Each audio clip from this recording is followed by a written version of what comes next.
ഈ സ്വർണ്ണക്കൊളയിൽ ദേവസ്വം ബോർഡിലേക്കും വിരൽ ചൂണ്ടുകയാണ് ഇപ്പോൾ ഹൈക്കോടതി. 2025 ജോലികളെല്ലാം ഉണ്ണികൃഷ്ണൻ പോറ്റി ഏൽപ്പിക്കാൻ നിർദ്ദേശിച്ചത് ഇപ്പോഴത്തെ പ്രസിഡന്റ് PS പ്രശാന്താണ് എന്ന് വ്യക്തമാവുകയാണ്. ഇത് 2019 സ്വർണ്ണ കവർച്ച മറച്ചുവെക്കാനുള്ള നീക്കത്തിന്റെ ഭാഗമാണ് എന്ന സംശയം കോടതി ഉന്നയിക്കുകയാണ്. സ്മാർട്ട് ക്രിയേഷന് സ്വർണം പൂശാനുള്ള സാങ്കേതിക അറിവില്ലെന്ന അഭിപ്രായത്തിൽ നിന്ന് ദേവസ്വം കമ്മീഷണർ മലക്കമറിഞ്ഞതിന് പിന്നിൽ ദേവസ്വം പ്രസിഡന്റ് നിർദ്ദേശം ഉണ്ടായിരുന്നു എന്ന് കരുതുന്നു. കോടതിയുടെ നിർദ്ദേശങ്ങൾ ദിവസങ്ങൾക്ക് മുൻപ് മാതൃഭൂമി ന്യൂസ് PS പ്രശാന്തിനോട് തന്നെ ചോദിച്ചിരുന്നു. അന്ന് അദ്ദേഹം നടത്തിയ പ്രതികരണം നമുക്ക് ആദ്യം ഒന്ന് കേൾക്കാം. ഉണ്ണികൃഷ്ണൻ പോറ്റിക്ക് സ്വർണ്ണപ്പാളി കൊടുത്തുവിടാൻ തടസ്സം നിന്നത് തിരുവാഭരണ കമ്മീഷണറാണെന്ന് അതിൽ പറയുന്നു. രണ്ടാമത്തെ വിഷയം ഈ സ്മാർട്ട് ക്രിയേഷൻ ഇതുമായി ബന്ധപ്പെട്ട സാങ്കേതിക വിദ്യയില്ലെന്ന്. ആദ്യത്തെ കാര്യം ഈ തിരുവാഭരണ കമ്മീഷണറാണ് ഇതിന് തടസ്സം നിന്നത്, ഈ ഉണ്ണികൃഷ്ണൻ പോറ്റിക്ക് കൊടുത്തുവിടാൻ എന്നുള്ളത്. ഇതുമായി ബന്ധപ്പെട്ട 4 ഉത്തരവുകൾ കാണാൻ സാധിച്ചു. അപ്പോൾ എന്തായിരുന്നു ആ ഉത്തരവ്? അല്ല, അതായത് ഇതിലിപ്പോൾ തിരുവാഭരണ കമ്മീഷണറുടെ ആ ഉത്തരവ് വരുന്നത് 28/8/2025 അപ്പോൾ ഇതുമായി ബന്ധപ്പെട്ട് ഈ ദ്വാരപാലക ശില്പവുമായി ബന്ധപ്പെട്ട് നമ്മളുടെ കമ്മ്യൂണിക്കേഷൻ ആദ്യം തുടങ്ങുന്നത് 27/9/2024 അതിനുശേഷം 1/11/2024 6/11/2024 ഈ 3 ഉത്തരവുകളും ഇതുമായി ബന്ധപ്പെട്ടാണ്. അന്ന് സുനില എന്ന് പറയുന്ന തിരുവാഭരണ കമ്മീഷണറായിരുന്നു. അതിനുശേഷമാണ് ഇദ്ദേഹം റജിലാൽ എന്ന് പറയുന്നത് വരുന്നത്. അപ്പോൾ സ്വാഭാവികമായും ഞങ്ങളുടെ അന്നത്തെയും ഏറ്റവും ഒടുവിൽ ഇദ്ദേഹം വന്നതിന് ശേഷമുള്ള നിലപാട് ഇത് തിരുവാഭരണ കമ്മീഷൻ്റെ നേതൃത്വത്തിൽ കൃത്യമായ പ്രൊസീജിയർ പാലിച്ചുകൊണ്ട് തന്നെ ആകണമെന്നുള്ളതാണ്. ഇദ്ദേഹത്തിന് വന്നത് ഈ ഉണ്ണികൃഷ്ണൻ പോറ്റിയുടെ കൊടുത്തുവിടേണ്ടതെന്നല്ല പ്രശ്നം. പുള്ളി പറഞ്ഞത് സ്മാർട്ട് ക്രിയേഷനുമായി ബന്ധപ്പെട്ടൊരു വിഷയമാണ് പറഞ്ഞത്. സ്മാർട്ട് ക്രിയേഷനിൽ ഈ പ്ലേറ്റിങ്ങിന് ഒരു ആധികാരികതയില്ല എന്ന പുള്ളിയുടെ ഒരു തെറ്റായ ധാരണയായിരുന്നു. പിന്നീട് സ്മാർട്ട് ക്രിയേഷനുമായും പിന്നെ ഉണ്ണികൃഷ്ണൻ പോറ്റിയുമായും പുള്ളി ബന്ധപ്പെട്ടൊന്നും എനിക്കറിയില്ല. സ്മാർട്ട് ക്രിയേഷനുമായും ബന്ധപ്പെട്ടപ്പോൾ അത് മാറി. കാരണം മറ്റെവിടെയെങ്കിലും പ്ലേറ്റ് ചെയ്ത് കൊണ്ടുപോകുന്നൊരു സാധനം അവിടെ പ്ലേറ്റ് ചെയ്യാൻ പറ്റില്ല എന്നുള്ളതായിരുന്നു പുള്ളി അങ്ങനെയാണ് വിചാരിച്ചത്. പക്ഷേ ഇവിടെ നിന്ന് അവിടെ പ്ലേറ്റ് ചെയ്ത സാധനമാണിത്, അതുകൊണ്ട് അവിടെ പ്ലേറ്റ് ചെയ്യുന്നതിന് പ്രശ്നമില്ല എന്ന് പിന്നീട് പുള്ളിക്ക് മനസ്സിലാവുകയും പുള്ളി അത് തിരുത്തുകയും ചെയ്തു. പക്ഷേ അതൊക്കെ പിന്നീടാണ്.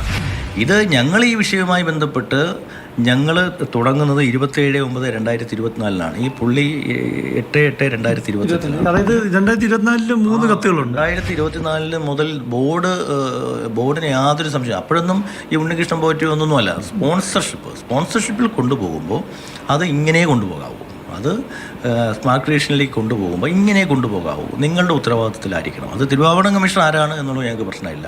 അത് തിരുവാഭരണ കമ്മീഷൻ 24 തിരുവാഭരണ കമ്മീഷൻ മാറി ഇപ്പോഴത്തെ തിരുവാഭരണ കമ്മീഷൻ 2 തിരുവാഭരണ കമ്മീഷനായാലും ഇന്ന കാര്യങ്ങളിലൂടെ തീരുമാനിക്കാവൂ എന്ന് കൃത്യമായ റിപ്പോർട്ട് തിരുവാഭരണ കമ്മീഷണർ ബോർഡിലേക്കും വിരൽ ചൂണ്ടുകയാണ് ഹൈക്കോടതി. 2025 ജോലി പോറ്റി ഏൽപ്പിക്കാൻ നിർദ്ദേശിച്ചത് ഇപ്പോഴത്തെ പ്രസിഡന്റ് PS പ്രശാന്താണ് എന്ന നിലയിലാണ് ഇപ്പോൾ കാര്യങ്ങൾ വരുന്നത്. ഇത് 2019 സ്വർണ്ണ കവർച്ച മറച്ചുവെക്കുന്നതിന്റെ നീക്കമാണ്, അതിന്റെ ഭാഗമാണ് എന്ന സംശയം ഉൾപ്പെടെ ഉയർന്നു വരുന്നുണ്ട്. തിരുവനന്തപുരം പ്രശാന്ത് കൃഷ്ണ, ഒപ്പം S രാഗിൻ കൊച്ചിയിൽ നിന്നും ചേരുന്നുണ്ട്. ആദ്യം പ്രശാന്തിലേക്കാണ്. പ്രശാന്ത്, ഇപ്പോഴത്തെ Devaswom board president PS Prashant ഈ ശബരിമലയിലെ സ്വർണ്ണപ്പാളിയൊക്കെ ഇളക്കുന്ന കാലത്ത്, അത് അവിടുന്ന് തട്ടിപ്പ് നടന്ന കാലത്ത് ബോർഡുമായി ഒരു തരത്തിലും ബന്ധമില്ല PS പ്രശാന്തിന്. പക്ഷേ ഇപ്പോഴത്തെ ബോർഡിലേക്ക് എങ്ങനെയാണ് ഹൈക്കോടതിയുടെ ആരോപണം വരുന്നത്? അതിന്റെ സാഹചര്യം എന്താണ്? അദ്ദേഹത്തിന് നേരത്തെയുള്ള പ്രതികരണവും ഇപ്പോഴത്തെ സാഹചര്യവും എങ്ങനെ? രതീഷ്, വളരെ ഗുരുതരമായ കണ്ടെത്തലുകളാണ് ഹൈക്കോടതി നടത്തിയിരിക്കുന്നത്. അതായത് ഇപ്പോഴത്തെ ദേവസ്വം ബോർഡ് നേതൃത്വത്തിന് ഇതിൽ പങ്കുണ്ട് എന്ന് വളരെ സ്പഷ്ടമായി തന്നെ ഇന്നലെ ഹൈക്കോടതി വ്യക്തമാക്കിയിരിക്കുകയാണ്. അതായത് 2019 ശബരിമലയിൽ ഉണ്ടായിരുന്ന ദ്വാരപാലക ശില്പത്തിൻ്റെ പാളി ഉണ്ണികൃഷ്ണൻ പോറ്റിക്ക് കടത്തിക്കൊണ്ടു പോകുന്നതിന് വഴിയൊരുക്കി, അതിനുശേഷം ഇപ്പോൾ ആ കവർച്ചയ്ക്ക് കൂട്ടുനിൽക്കുന്ന തരത്തിൽ, അല്ലെങ്കിൽ ആ കവർച്ച തുടരുന്നതിന് കൂട്ടുനിൽക്കുന്ന ഒരു തീരുമാനമാണ്, അല്ലെങ്കിൽ നിലപാടാണ് ഇപ്പോഴത്തെ ദേവസ്വം ബോർഡ് നേതൃത്വം എടുത്തത്. അതുകൊണ്ട് തന്നെ ഇത് ഒരു അപ്രതീക്ഷിതമായി ഉണ്ടായ സംഭവമല്ല, ബോധപൂർവം ഉണ്ടായതാണ് എന്നാണ് കോടതി നിരീക്ഷിക്കുന്നത്. കാരണം അതുകൊണ്ടാണ് ഇത്തവണ 2025 ഈ അറ്റകുറ്റപ്പണി എന്ന ഒരു വിഷയം ഉന്നയിക്കുകയും അത് ഉണ്ണികൃഷ്ണൻ പോറ്റിക്ക് തന്നെ അറ്റകുറ്റപ്പണി നടത്തി സ്വർണം പൂശുന്നതിന് നൽകുകയും ചെയ്തത്. അത് വളരെ ബോധപൂർവം ചെയ്ത അന്നത്തെ കൊള്ള മറച്ചു വയ്ക്കുന്നതിന് വേണ്ടിയുള്ള ഒരു വലിയ നീക്കമായിരുന്നു. അത് ഇപ്പോഴത്തെ ദേവസ്വം ബോർഡ് നേതൃത്വത്തിന്റെ അറിവോടെയാണ് എന്നാണ് ഹൈക്കോടതി വളരെ കൃത്യമായി തന്നെ ഇന്നലെ വ്യക്തമാക്കുന്നത്. 2019 ഈ കൊള്ള നടന്നത് എന്താണല്ലോ ഇപ്പോൾ കോടതിയുടെ ഒക്കെ കണ്ടെത്തൽ, ദേവസ്വം വിജിലൻസിന്റെ കണ്ടെത്തലിന്റെ ഭാഗമായി മനസ്സിലാക്കുന്നത്. 2019 സ്വർണ്ണപ്പാളികൾ കൊണ്ടുപോയി എന്താണല്ലോ. ഇപ്പോൾ ഇപ്പോഴത്തെ ബോർഡിലേക്ക് കാര്യങ്ങൾ വരുന്നത് എങ്ങനെയാണ്? ഇപ്പോഴത്തെ ദേവസ്വം പ്രസിഡന്റ് അന്ന് ഇങ്ങനെ ഒരു തട്ടിപ്പ് നടന്ന കാര്യം അത് അറിയാമായിരുന്നു എന്നതാണോ കോടതി ഉദ്ദേശിക്കുന്നത്? ഈ സ്മാർട്ട് ക്രിയേഷന് സ്വർണം പൂശാനുള്ള വൈദഗ്ധ്യമില്ല, അതെന്താണ് സംഭവം? കാരണം നേരത്തെയും സ്മാർട്ട് ക്രിയേഷനിൽ എത്തിച്ച് സ്വർണം പൂശി എന്നതൊക്കെ ആയിരുന്നല്ലോ വന്ന വിവരങ്ങൾ, പുറത്തു വന്ന വാർത്തകൾ. രതീഷ്, ഈ മാസം 5-ാം തീയതി വിജിലൻസ് റിപ്പോർട്ടിന്റെ അടിസ്ഥാനത്തിൽ നമ്മൾ ഇപ്പോഴത്തെ ദേവസ്വം ബോർഡ് നേതൃത്വം സംശയത്തിന്റെ നിഴലിലാണ് എന്ന വാർത്ത കൊടുത്തപ്പോൾ ദേവസ്വം ബോർഡ് നേതൃത്വം വളരെ വൈകാരികമായി വളരെ പൊട്ടിത്തെറിച്ചാണ് ഈ വിഷയത്തിൽ അന്ന് പ്രതികരിച്ചത്. അന്ന് പറഞ്ഞ വിശദീകരണം എന്താണ്? സ്മാർട്ട് ക്രിയേഷന് സാങ്കേതികവിദ്യ ഇല്ല എന്ന് കമ്മീഷണർ പറഞ്ഞിട്ടും അന്ന് പിന്നീട് സ്മാർട്ട് ക്രിയേഷന് തന്നെ നൽകാൻ തീരുമാനിച്ചു. ഇതിൽ സംശയമുണ്ട്, ദുരൂഹതയുണ്ട്, ദേവസ്വം ബോർഡ് നേതൃത്വത്തെ ചോദ്യത്തിന്റെ മുന്നിൽ നിർത്തുന്നു എന്നതായിരുന്നു വിഷയം ഉന്നയിച്ചത്. ഇന്നലെ ഹൈക്കോടതിയിൽ ഇതേ വിഷയം വന്നു. ഇന്നലെ ഹൈക്കോടതിയിൽ വന്ന വിഷയത്തിൽ എന്താണ്?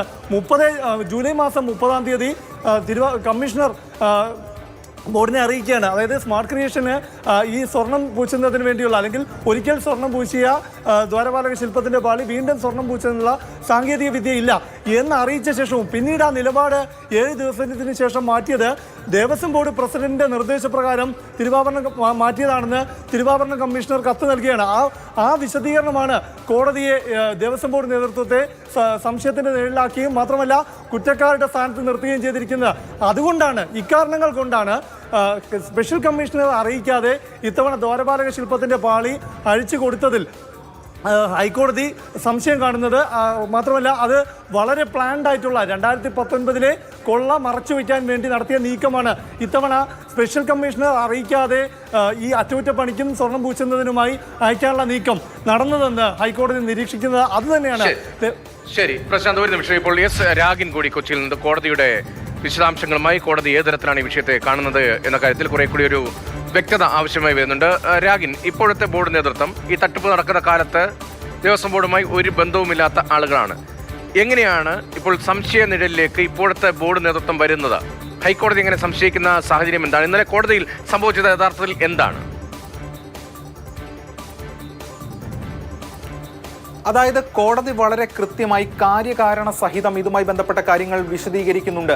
ഒന്ന്, കോടതി പ്രധാനമായും പറയുന്ന ഉത്തരവിന്റെ 8-ാമത്തെ പാരഗ്രാഫിൽ, അതായത് ക്രിമിനൽ ഗൂഢാലോചന അന്വേഷിക്കണം. സാധാരണഗതിയിൽ ഒരു ആക്ടിൽ, ഒരു കുറ്റകൃത്യത്തിൽ പങ്കെടുക്കുന്ന ആളുകളുണ്ട്. പക്ഷെ അതിന് പിന്നിലുള്ള ക്രിമിനൽ ഗൂഢാലോചന എന്ന് പറയുമ്പോൾ ഇതിന് പിന്നിൽ വലിയൊരു റാക്കറ്റ് ഉണ്ട്, അല്ലെങ്കിൽ ഇതിന് പിന്നിൽ ഒരു കൃത്യമായിട്ടുള്ള ഇല്ലീഗലായിട്ടുള്ള കാര്യങ്ങൾ പ്രവർത്തിച്ചിട്ടുണ്ട് എന്ന് പറയാതെ പറയുക കൂടിയാണ് കോടതി ചെയ്യുന്നത്. അതിൽ ദേവസ്വം ബോർഡുമായി ബന്ധപ്പെട്ട് ഉന്നത തലത്തിലുള്ള ഉദ്യോഗസ്ഥർക്കൊപ്പം താഴെത്തട്ടിലുള്ളവരുടെ പങ്കാളിത്തം വളരെ വിശദമായി അന്വേഷിക്കണമെന്ന് കോടതി പറയുന്നു. ഇന്നലെ വരെ ഇപ്പോൾ നിലവിലുള്ള ദേവസ്വം ബോർഡ് പ്രസിഡന്റുമായി ബന്ധപ്പെട്ട കാര്യങ്ങളിൽ അത്തരത്തോളം ആക്ഷേപങ്ങളിൽ, ആരോപണങ്ങൾ അത്തരത്തിൽ നീങ്ങിയിരുന്നില്ല. മറിച്ച് അന്നത്തെ ബോർഡ്, അതായത് 2017-19 കാലത്തെ ബോർഡ്, അതുമായി ബന്ധപ്പെട്ട കാര്യങ്ങളൊക്കെ തന്നെയാണ് ആക്ഷേപമുനയിൽ അല്ലെങ്കിൽ ആരോപണ മുനയിൽ നിന്നിരുന്നത്. പക്ഷേ അതല്ല എന്നാണ് കോടതി ഇപ്പോൾ വ്യക്തമാക്കുന്നത്. അതിനുള്ള കാരണമായി പറയുന്നു, ഒന്ന്, ഈ സ്മാർട്ട് ക്രിയേഷൻസുമായി ബന്ധപ്പെട്ട് ദേവസ്വം കമ്മീഷണർ പറയുന്നു ഇത്തരത്തിൽ ഇവർക്ക് ഒരു സാങ്കേതിക വൈദഗ്ധ്യമില്ല, ഇത് പരമ്പരാഗത രീതിയിൽ ചെയ്യണമെന്ന്. പക്ഷേ ആ നിലപാട് അദ്ദേഹം മാറ്റുകയാണ്. 7 ദിവസങ്ങൾക്കകം ആ നിലപാടിൽ മലക്കം മറിയുന്നു എന്ന് കോടതി പറയുന്നു. പിന്നീട് ഒരു കത്തിനെ കുറിച്ചാണ് സൂചിപ്പിക്കുന്നത്. അതിൽ ദേവസ്വം ബോർഡ് പ്രസിഡന്റ് ഇത്തരത്തിൽ നേരത്തെ നിർദ്ദേശിച്ച പ്രകാരം ഈ സ്പോൺസർക്ക് ഇത് വേഗത്തിൽ കൈകാര്യം ചെയ്യുന്നതിന് അല്ലെങ്കിൽ വേഗത്തിൽ അറ്റകുറ്റപ്പണി നടത്തുന്നതിനായി നൽകണം എന്ന് നിർദ്ദേശിക്കുന്നതായുള്ള കാര്യങ്ങൾ അതിൽ ചൂണ്ടിക്കാണിക്കുകയാണ്. മറ്റൊന്ന് എന്ന് പറയുന്നത്, ഇത് 2024 തന്നെ ഈ ദ്വാരപാലക ശില്പങ്ങളുടെ നിറം മങ്ങി എന്ന് ബോധ്യമാകുന്നു കമ്മീഷണർക്കും അതോടൊപ്പം തന്നെ അവിടുത്തെ ഗോൾഡ് അല്ലെങ്കിൽ ദേവസ്വം സ്മിത്തിനും. അതിനുശേഷം പിന്നീട് കമ്മീഷണറെ പോലും, അതായത് സ്പെഷ്യൽ കമ്മീഷണറെ പോലും അറിയിക്കാതെയാണ് ഇത് കൊണ്ടുപോയത്. അതിൽ ആർക്ക്, അല്ലെങ്കിൽ അതിന്റെ ഉത്തരവാദിത്തം സ്വാഭാവികമായിട്ടും നിലവിലുള്ള ബോർഡിന് തന്നെയാണ്. കാരണം 2025 അത് കൊണ്ടുപോകുമ്പോൾ ദേവസ്വം മാനുവലിലടക്കം 152 വളരെ വ്യക്തമായി പറയുന്നു എന്ന് കോടതി ചൂണ്ടിക്കാണിക്കുന്നു. അതായത് അവിടെ വെച്ച് തന്നെ ജോലികൾ ചെയ്യേണ്ടതായിട്ടുണ്ട്. പക്ഷേ അതുണ്ടായില്ല. ഇനി മറ്റൊരു കാര്യം, ഇത്തരത്തിൽ വളരെ വൈദഗ്ധ്യത്തോടു കൂടി ചെയ്യേണ്ട ഒരു ജോലികൾ, ആ ജോലികളുമായി ബന്ധപ്പെട്ട് ടെൻഡർ ഉണ്ടോ, അല്ലെങ്കിൽ അതുമായി ബന്ധപ്പെട്ട ഗ്യാരണ്ടി, അത്തരം കാര്യങ്ങൾ അത് ഉണ്ടായിട്ടില്ല. അപ്പോൾ അതുൾപ്പെടെയുള്ള കാര്യങ്ങളാണ് ചൂണ്ടിക്കാണിക്കുന്നത്. സ്വാഭാവികമായിട്ടും നിലവിലുള്ള ദേവസ്വം ബോർഡിലേക്ക് കൂടി ആരോപണങ്ങൾ കൃത്യമായി എത്തുന്നു എന്നതാണ് കോടതി വ്യക്തമാക്കുന്നത്. അത് 2019 കൊള്ള മറയ്ക്കുന്നതിന്റെ ഭാഗമായിട്ടാണ് 2025 നടപടികളെന്ന് ന്യായമായും സംശയിക്കേണ്ടി വരുമെന്ന സൂചനകൾ നൽകുന്ന, അല്ലെങ്കിൽ അത്തരം കാര്യങ്ങളാണ് കോടതി വ്യക്തമാക്കുന്നത്. അതുകൊണ്ട് തന്നെ ഇതിലൊരു ലാർജർ കോൺസ്പിറസി എൻക്വയറി ചെയ്യണം, വളരെ വിശദമായി തറവ്ലി എൻക്വയറി എന്നാണ് കോടതി ആവശ്യപ്പെട്ടിരിക്കുന്നത് SIT-യോട്. അത്തരം കാര്യങ്ങളാണ് ചൂണ്ടിക്കാണിക്കുന്നത്. അതുകൊണ്ട് ഇതൊരു സീക്വൻസ് ഓഫ്, അതായത് 2019 മുതൽ നടക്കുന്ന ഒരു സീക്വൻസ് ഓഫ് ഇൻസിഡന്റ് എന്നാണ് കോടതി ചൂണ്ടിക്കാണിക്കുന്നത്. അതുകൊണ്ട് 2019 മുതൽ നടക്കുന്ന ഒരു ഗൂഢാലോചന അതിന്റെ തുടർച്ച ഇപ്പോഴും ഉണ്ടാകുന്നു എന്നാണ് കോടതിയുടെ നിരീക്ഷണം. SIT അന്വേഷണത്തിൽ ഇതുമായി ബന്ധപ്പെട്ട കൂടുതൽ വിവരങ്ങൾ സ്വാഭാവികമായും പുറത്തേക്ക് വരേണ്ടതുണ്ട്. കോടതിയും ഇക്കാര്യത്തിൽ കൂടുതൽ പ്രതികരണങ്ങൾ കോടതിയുടെ ഭാഗത്തുള്ള കമന്റ്സ് ഒക്കെ ഉണ്ടാകാനുള്ള സാധ്യത വീണ്ടും കേസ് പരിഗണിക്കുമ്പോഴുണ്ട്. പ്രശാന്ത് കൃഷ്ണയും S രാഗിനുമാണ് ആ വിവരങ്ങൾ നൽകിയത്.